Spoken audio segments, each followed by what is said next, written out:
तो आगे वाला जो अपना टॉपिक है, आज जो अपने टॉपिक लेके आए हैं वो लेके आए हैं क्लास 10th की जो 7वीं प्रश्नावली है निर्देशांक ज्यामिति। वहां से मैंने क्वेश्चन उठाया है विभाजन सूत्र से बिंदु के निर्देशांक है उसको अपने कैसे ज्ञात करते हैं। मान लो अपने को कोई भी एक रेखाखंड दी हुई है, ठीक है, ये रेखा है, उसमें अपने को दो बिंदु दिए हैं 4 और -3 निर्देशांक है, इसका निर्देशांक है 8 और 5।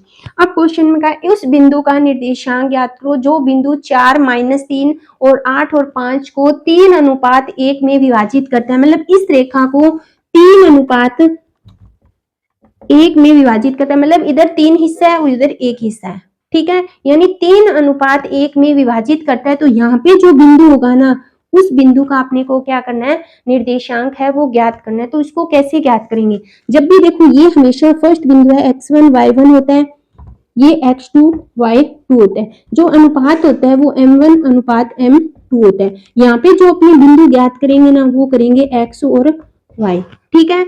जब अपने को अनुपात दिया हो, बिंदु दिए हुए हैं, तो विभाजन सूत्र अपना कैसे लिखाएंगे, सबसे पहले लिखाएंगे x, जो ये x है उसका होता है m1 x2 plus m2 x1 बटे m1 प्लस m2।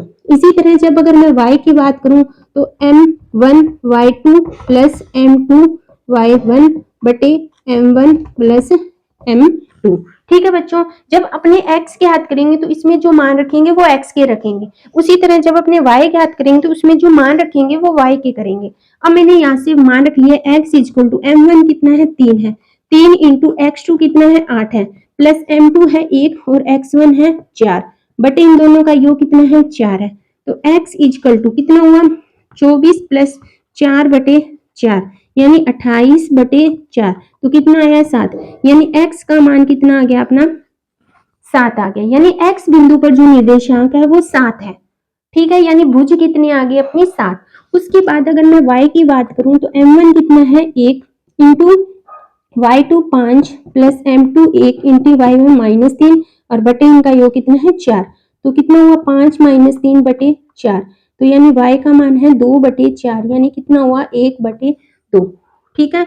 तो इसका मान कितना है 1 बटे 2, यानी x बिंदु पर निर्देशांक 7 है और y पे कितना 1 बटे 4। जब x होता है ना तो x को अपने हमेशा भुज बोलते हैं, और जो y होता है ना y को अपने क्या बोलते हैं, कोटि बोलते हैं। अब एग्जाम में ऑब्जेक्टिव टाइप क्वेश्चन है वो किस टाइप का आएगा, क्वेश्चन में कोई भी अपने को जैसे मान लो निर्देशांक दिए हैं, ये ऑब्जेक्टिव का एक क्वेश्चन आएगा, कोई निर्देशांक है 6 और 4 में कोटि कितनी है, तो कोटि अपनी 4 है। अगर भुज पूछे तो भुज कितनी है 6, ठीक है। या पूछ सकते हैं कि किसी भी बिंदु में भुज से दूरी कितनी है, भुज से दूरी अपनी कितनी है 4 है। अगर कोटि से दूरी पूछे, कोटि है, कोटि से दूरी कितनी है 6 सेंटीमीटर या 6 मीटर है, वो अपने उस क्वेश्चन पे डिपेंड करेगा कि वो क्वेश्चन है वो किस टाइप का वो है पूछा जाता है। तो इस टाइप का जो क्वेश्चन है ना वो एग्जाम में वो काफी पूछा जाता है। तो इस तरह मैं आपको एक क्वेश्चन देती हूँ जिसका आंसर है वो मुझे कमेंट बॉक्स में करके जरूर बताना कि इसका आंसर कितना आएगा।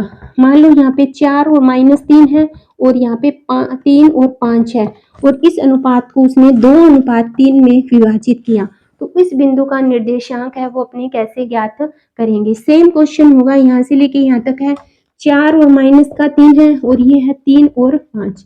ये क्या है x1 है y1 x2 और y2, इसको 2:3 में विभाजित किया यानी m1 और m2 दिया, यहाँ पे x और y का मान अपन को ज्ञात करना है। सेम एज इट क्वेश्चन है, x ज्ञात करेंगे तो m1 x2 प्लस m2 और x1 बटे m1 प्लस m2।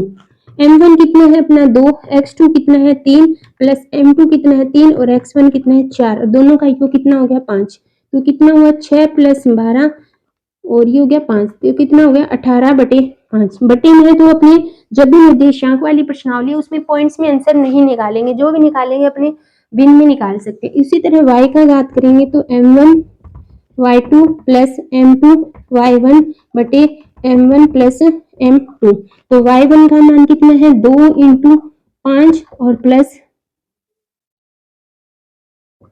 3 इंटू -3 बटे कितना हुआ 5, कितना हुआ 10 माइनस के 9/5, तो कितना हुआ 1/5, यानी यानी इस पे मान कितना है 18/5 और इस पे मान कितना है 5/5। तो इस बिंदु का निर्देशांक कितना आ गया 18/5 और 1/5 है, वो इसका करेक्ट आंसर है। तो आई होप आपको ये विभाजन सूत्र से बिंदु के निर्देशांक है उसको कैसे ज्ञात करते हैं वो वीडियो आपको अच्छी तरह समझ आ गई होगी। तो अगर आपको वीडियो अच्छी लगे तो लाइक करना, शेयर करना और मेरे चैनल को सब्सक्राइब करना, ताकि आपको समय समय पर मेरे नोटिफिकेशन मिलते रहे और आपके लिए मैं अच्छी अच्छी वीडियो लाती रहूं। Thank you.